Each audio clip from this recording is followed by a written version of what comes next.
What is up, everybody? I am Anton. I'm joined by my good friend and longtime co-host. Introduce yourself, sir. This is Tyler Peters, and I'm so happy to join you in on another episode of the Uncensored Wrestling Podcast. How are you, buddy?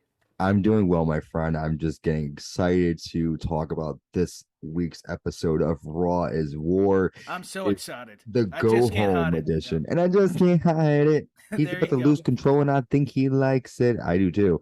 Hubba bubba, whoa, whoa, ooh, wow. It's gone. Ooh.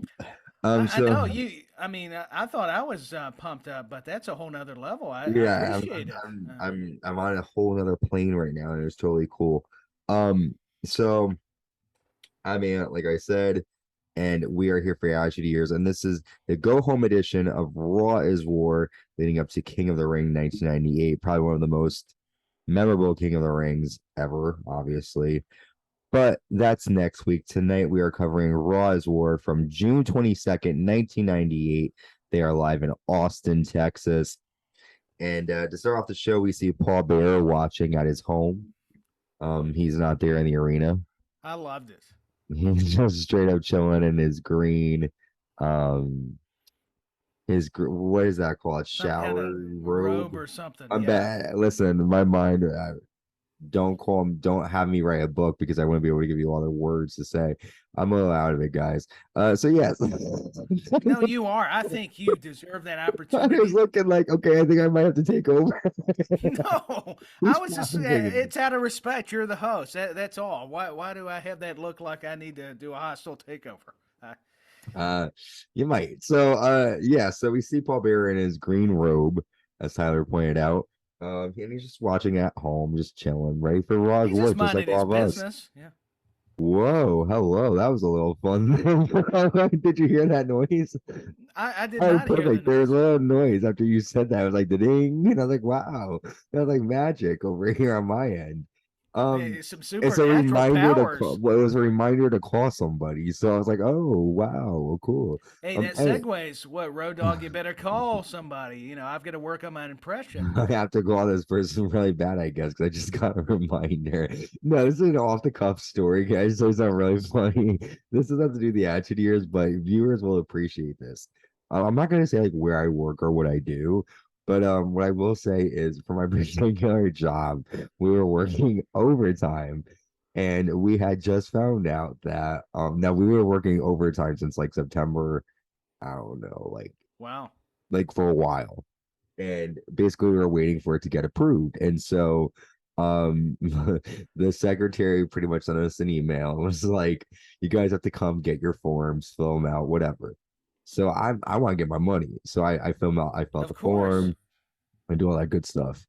And I just contact my coworker because I see on the form like it's a pace, it's pretty much like you put your hours that you work, but it starts off with October 3rd to the 13th. So I knew my coworker was going to be livid. So I had called her and I was like, hey, I was like, we're not going to get paid for any of the. I love how I'm doing the little hand microphone thing. I was like, I think it adds. I think it's a wonderful talent you have there because who needs a real phone?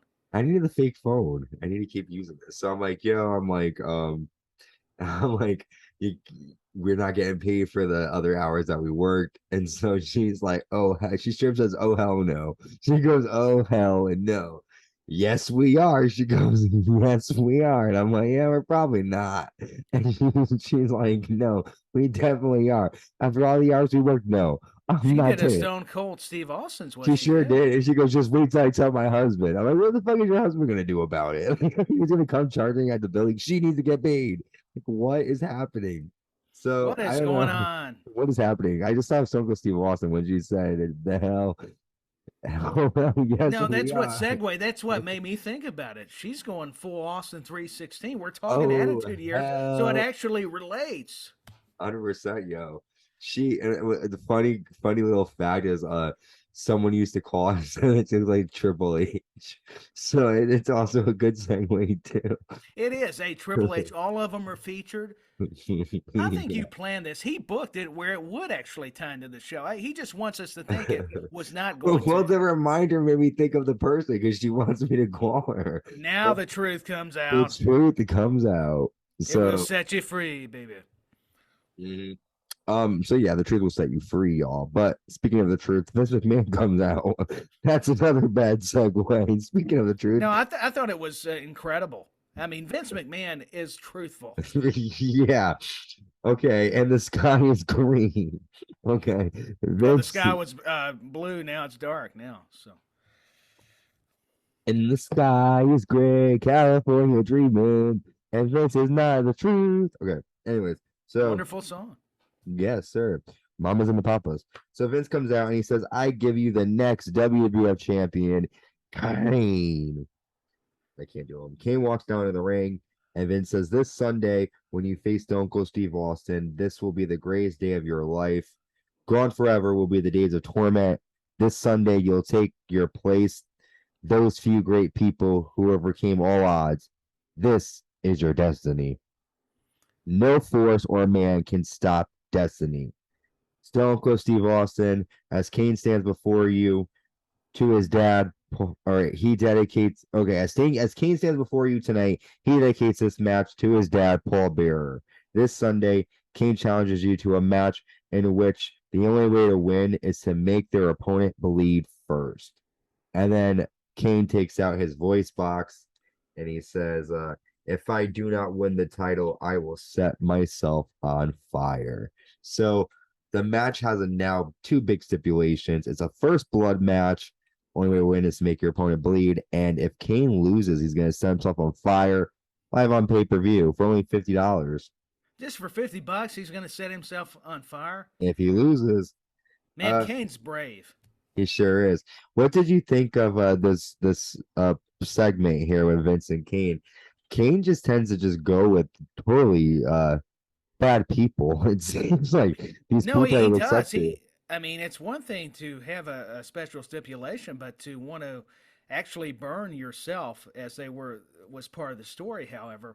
And then Vince McMahon's always good about bringing that intensity out of any kind of angle or segment in ring. And for Paul Bearer, that was so sweet and such a wonderful thing that Kane's doing as the son to actually sacrifice himself by going up in actual flames for Paul Bearer. So I know that brought a tear to Paul Bearer's eyes. I was emotional. I thought, here's a man that's near 7 feet. He's willing to go the extra mile, even and become a marshmallow. I mean, it's unbelievable. Yeah, I mean, listen, Kane is going to put it all on the line. He wants to be WWE champion. He wants to overshadow his brother. He's dedicating it to his dad. Vince McMahon is building him up. Kane's ready. If I was Kane, I'd be ready for King of the Ring. I think Kane could win the title. We'll see. So we have our next King of the Ring quarterfinal match. The world's strongest man, Mark Henry, with the Nation of Domination, taking on Ken Shamrock. The winner of this match will go on to the King of the Ring to compete. So Mark Henry starts off nailing a power slam. Shamrock nails a Hurricane Rana. And then Vader takes out Mark Henry outside of the ring. He attacks him. And then Ken Shamrock nails a belly to belly. And he gets a 3 count. Ken Shamrock advancing. After the match, Ken Shamrock says, "There's only one more hill left to climb, and I'll do that." So was Ken Shamrock the right person to move up? And what do you think about Vader interfering against Mark Henry? I was fine with the decision that Ken Shamrock should advance and win the match. In Vader, that just helped, build this angle between he and the world's strongest man, Mark Henry, when speaking about the Mastodon, as they called him. I still don't understand that to this day, but it's fun to go back and think about.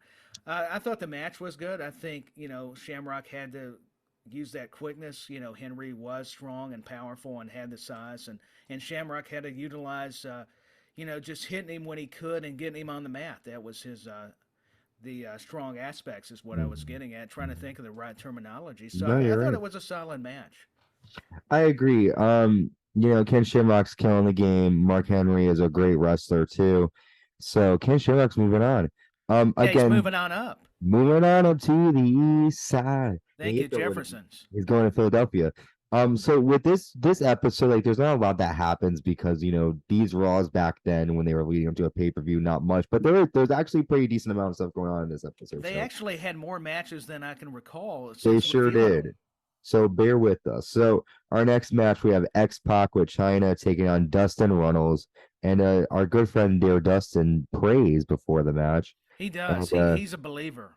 I thought love was only true in fairy tales. How did I not know the monkeys were going to pop up during an Attitude Years review?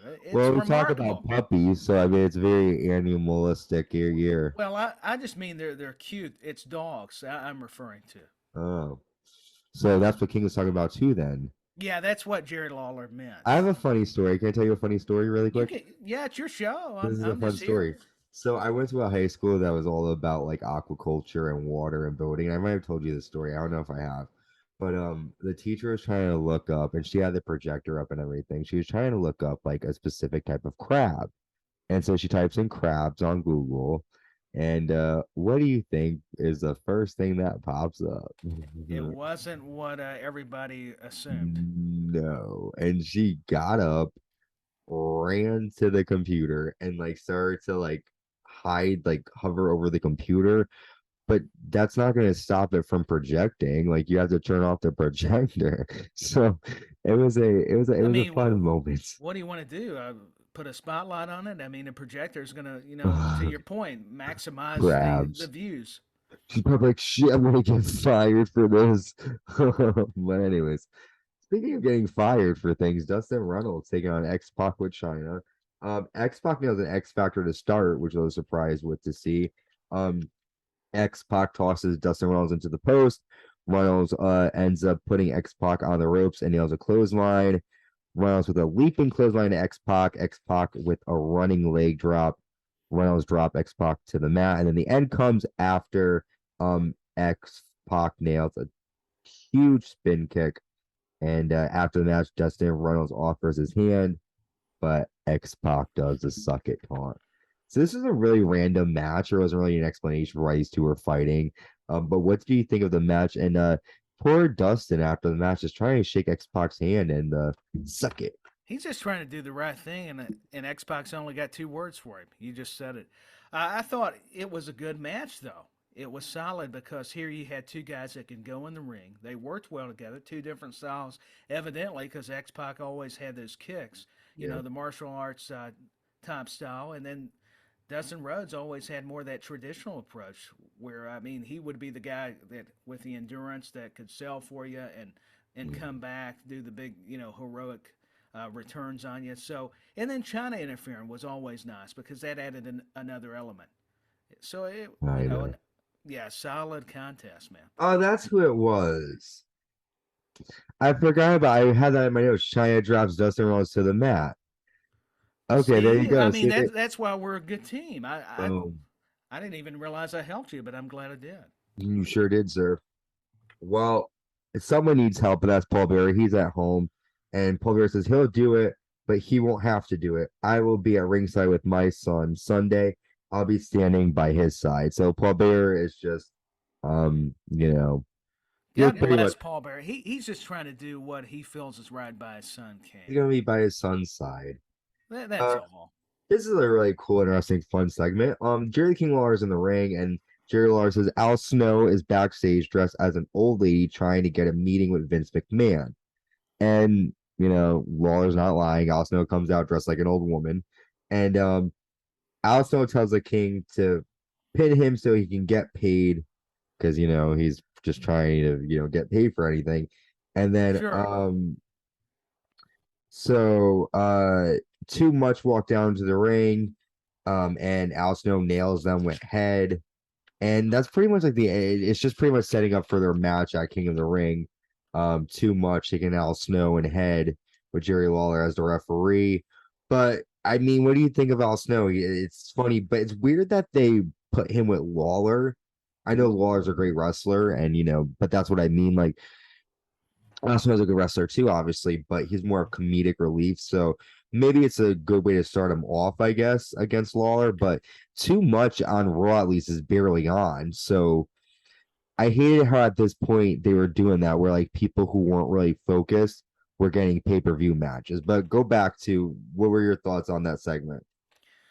I think Lawler was just paired in a lot of these kind of segments because that's the way they were utilizing him during this time frame. Because I had to go back myself in this time machine in 1998 and kind of try to comprehend why, to your point, why Jerry the King Lawler was in this and Al Snow. But Al Snow was so funny, and he's such a talented wrestler as well that I'm just saying, Head, took out everything, and boy, that's going to sound wrong, but it's true. They were trying to get his crown back. That mannequin took Jerry the King Lawler's crown. He's a thief. Al Snow even said, "You're stealing possessions that are prized, that are meaningful." And then Brian Christopher and Taylor from Too Much come out pre Rikishi years, very young here, and they think they're going to one up Al Snow. And boy, that proved to be wrong. Who knew that Head would be the best tag team partner? I mean, he just took them Head's all out. always the best anything. Well, I concur that. So let's move on. We have our next King of the Ring quarterfinal match. Unless you want to call us 1-800 wrestlers. Oh yeah, I think it's a great hotline. Yeah, yeah. Not Market it now. only Get a are we copyright. amazing podcasters, We are. I stand firmly behind that statement. We are terrific. We and bring attitude. We bring intensity. Okay, I better let you take over because we are I'm two rambling. studs ready to take on the world. Uh, did you We're give out my going phone number? proud I think I'm going to call. No, I'm just kidding. tonight. Exactly. Hello, ladies, as Val Venus would say. Watch out. I mean, Anyways, um, we're playing up this sexual overtone because Marvelous Marc Mero is coming out with Jacqueline. I'm coming out. yeah, I'm coming out. It's a great song, and yeah, marvelous Marc Mero. He had Sable. Now he's got Jacqueline. And To me, he's the guy deserves a championship. he sure does. And he's taking on Double J, Jeff Jarrett with Tennessee Lee. And the match starts off in Marrow nails. Gotta move this a little bit out of my way. Marrow nails a power bomb and a springboard moonsault, which gets a 2 count. Marrow with roll-ups, different 2 counts. Jeff Jarrett jumps over Marc Mero's back. Marrow nails a low blow and a TKO. There's no referee though because Jacqueline and Tennessee Lee are fighting outside. Sable then walks down to the ring, which distracts Mero, and Jeff Jarrett hits a DDT, getting a 3 count. After Jeff Jarrett said this promo, and I really liked it, he says, I proved I am the king of country music, and this Sunday I'll be the king of the ring. So, Sable, man, Marc Mero needs to, and I understand it's hard, but Mero, you got to get your head out of the gutter. You got Jacqueline, Sable comes out. Every time she comes out, he's got to stop what he's doing. Mero, what is your deal? What do you think? Why not have two of them? I mean, I can't blame him with Sable and Jacqueline. But going back to the match, I like how Mero's athletic ability, with Jarrett's more fundamental, traditional approach that worked in the modern era. If you go back to the late '90s, Tennessee Lee's great. Him and Jacqueline having that confrontation, was fantastic. I thought that really inserted an ingredient that you really could utilize. So I thought it was a good match. I know everybody was thinking, oh, Tyler's just going to talk about the ladies. I actually did watch the match, by the way. I take this stuff very serious, but yet if I'm distracted, have you looked at them? Would you blame me? I mean, you got a hot-looking blonde and then this other hot-looking woman walking along ringside. I'm even at a loss for words as much as I like Tennessee Lee. Double J, God bless him, the king of country music, king of rock and roll. I think Double J deserves not only an Emmy, an Oscar, a Grammy Award. I can't get enough of good old Double J Jeff Jarrett. He is amazing. You said it. That promo He is. just incredible. That's a good word. We get a WWF rewind, the Cineburst rewind, and it's a Stone from last week, Stone Cold Steve Austin and Kane fighting on top of the cell. That was an epic moment. I used that. Oh, that was great. our little photo for our Attitude Years from last week. Moving right along with this episode, we have one half of the WWF Tag Team Champions, the Road Dogg, with the other half, Billy Gunn, taking on Kane in this match. And the referee sends Billy Gunn backstage. Kane nails a clothesline and a big boot. Road Dogg punches Kane in the corner, nails a clothesline to Kane outside. However, Kane drops Road Dogg's neck across the ropes and hits a flying clothesline. Road Dogg is able to nail a low blow. However, Kane is still able to hit a choke slam and tombstone, and Kane is your winner. So, what'd you think about Kane and Road Dogg? I mean, Road Dogg was doing pretty good for this one-on-one match. I thought he did well too because to me you have to put over Kane because as much as Road Dogg's already established, so it's not going to really affect him that much. So Kane looking dominant when he needed to, but giving Road Dogg just enough to where he's surviving was very smart. I liked it. I agree. It was a good match. I enjoyed it. It was a good match, in my opinion. No, it Um, was, this and is you are probably correct. a moment of the night, man. We see Paul Bearer in his home, and Paul Bearer says, I knew Undertaker's collusion. He wanted to destroy Stone Cold Steve Austin, and he didn't want me to tell the world. He didn't shut me up, though. Well, you shouldn't have said it. Undertaker shows up, and he destroys Paul Bearer in his house. He ends up throwing a dresser and a TV at Paul Bearer as the feeds cut out. So I remember, again, I mentioned this earlier. I remember seeing this on like videotapes and being like, "Oh my god, it's so crazy!" See him get. So, what do you think about this rewatching it? Paul Bearer getting his ass handed to him in his own house. That's pretty epic. It was epic, but I felt bad for Paul Bearer. He's just trying to support his son, and then the Undertaker busts in like he's Yeah, Poltergeist or some supernatural movie, and then that was a good dresser in TV. And then the lady, I don't know if it's wife or whoever it is, screaming. No, I thought it was good. It was clever because yeah, Jim Ross did say Undertaker's coming to the arena, and you don't expect him to show up at the house. So that's what was the nice thing about this period. You know, the Attitude Years. You just never knew what was what was gonna coming happen? around the bend, the surprises. So yeah, I remember going back like you, thinking this is really off the charts, and then you kind of laugh about it a little bit now, but it still served its purpose. It was Mhm. still ahead of its time. So Paul Bearer, I'm still, I understand Undertaker being mad and wanting revenge, wanting to further beat him up, but Paul Bearer is he's just trying to do what's right. Yeah. Well, Paul But Bearer needs to stop talking about Undertaker's mother, and then maybe he'll stop getting his ass handed to him. well, and he probably shouldn't have said after he was with his mother, "Oh yes." That was intense. Well, speaking of oh yes, we get the debut of Edge as he takes on Jose Estrada. This was a pretty quick match. Edge nails a drop kick and he nails a plancha onto Jose outside. Jose's counted out. I didn't realize this until I watched the documentary that he had actually concussed Jose. And I that's did what not know either. yeah, so Edge talks about on his the A spoiler alert, sorry, on the A&E biography documentary, the episode legends on him. He was like, I really, was upset with my debut match because like as I jumped, he landed on Jose's head. And so Jose was concussed, and that's why he got counted out because Jose couldn't move. Makes Um, sense. I yeah, thought at first it was kayfabe, but he actually did injure his neck. yeah. And that was a weird thing about that time too, was because like you didn't really know. Like every segment when people would get hurt, they'd always come out with this. Whoa, hello. They always come out with It's Paul the Bearer. It's Undertaker. yeah, Undertaker's coming. Where'd he go? Um Oh my gosh.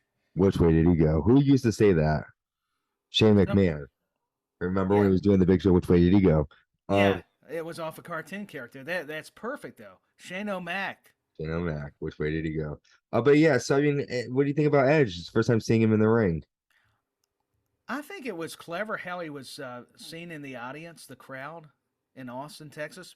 It was good for what it was. It was a shame it ended the way it did, but now I understand why the finish was Yeah. different. I'm glad you educated me because at the time they did such a good job selling it that I didn't realize that he really was injured talking about Estrada. So that is a bummer for Edge. I could see why he Uh, felt bad, but things happen. That's why it's not ballet. People don't realize the risk and the physicality that wrestling Yeah. possesses. I mean, That's they're always the just get first out of the question. ring. Isn't it fake though? That's always the first question. Isn't it fake though? Yeah.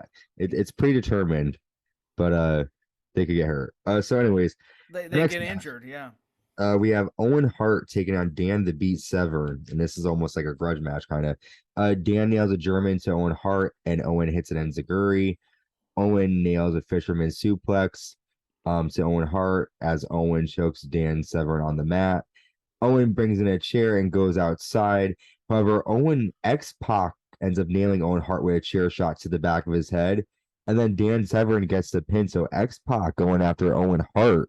Um, so we know the past couple of weeks, didn't Owen Hart attack X-Pac last week or something? The two of them were going at it. No, he did, and that's why he deserved that steel chair shot. And I've Yep. defended Owen, but X Pac knew he had it coming because he went after him on the guard railing that last week. So, he got a taste of his own medicine. Yep. I thought it was a good match.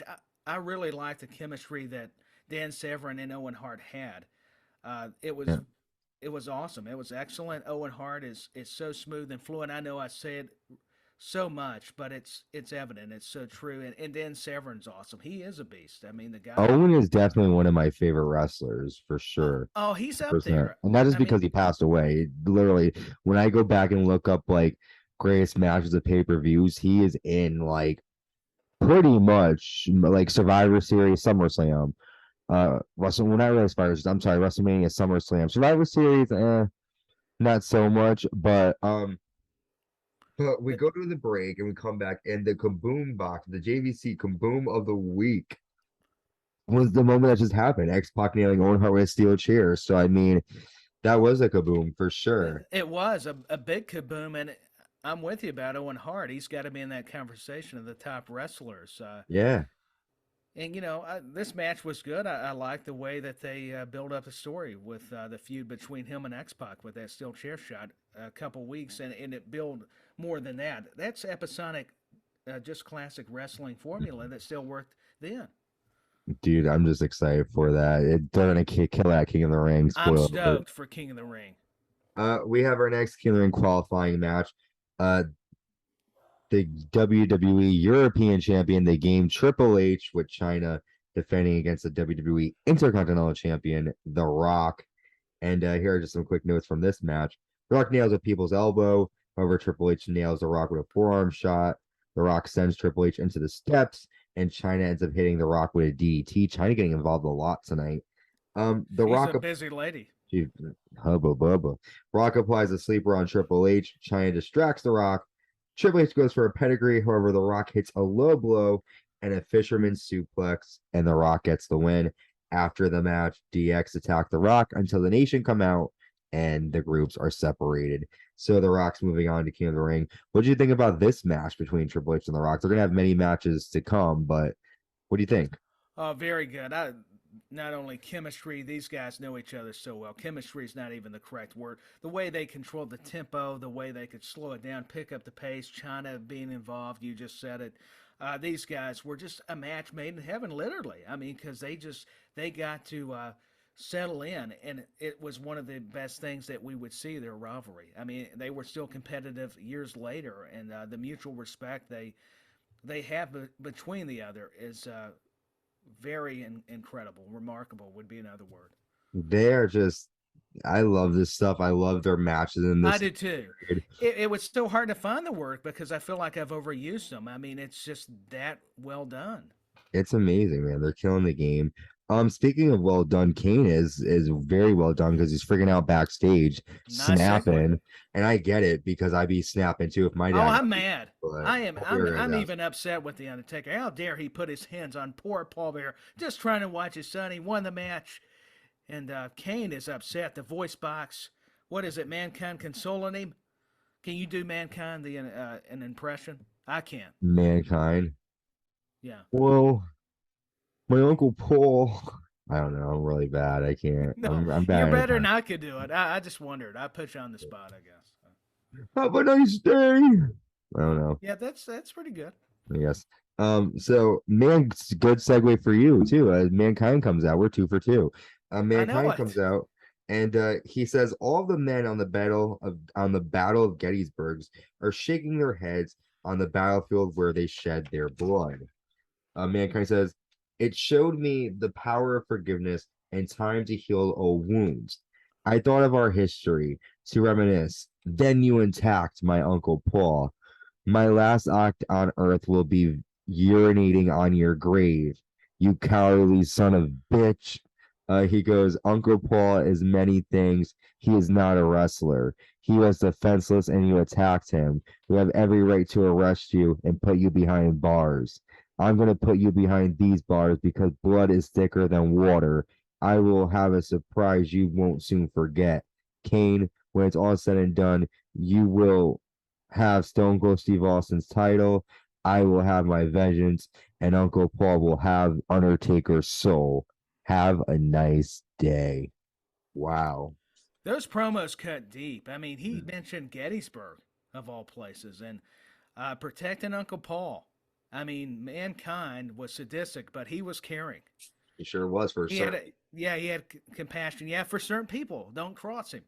He was calling out the Undertaker, and Mankind, like Kane, like Taker, was one of my favorites. So growing up, I love Mick Foley. What a great talent. I had never seen this promo before. So Mankind is just I He mean, knows.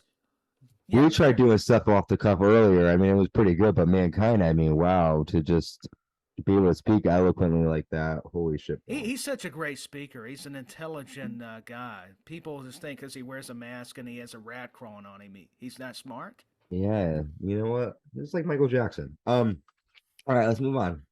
Yeah, we might want to move on. Mankind is going to be taking on one half of the tag team champions, Billy Gunn, who has China by his side. Take a shot every time China gets involved.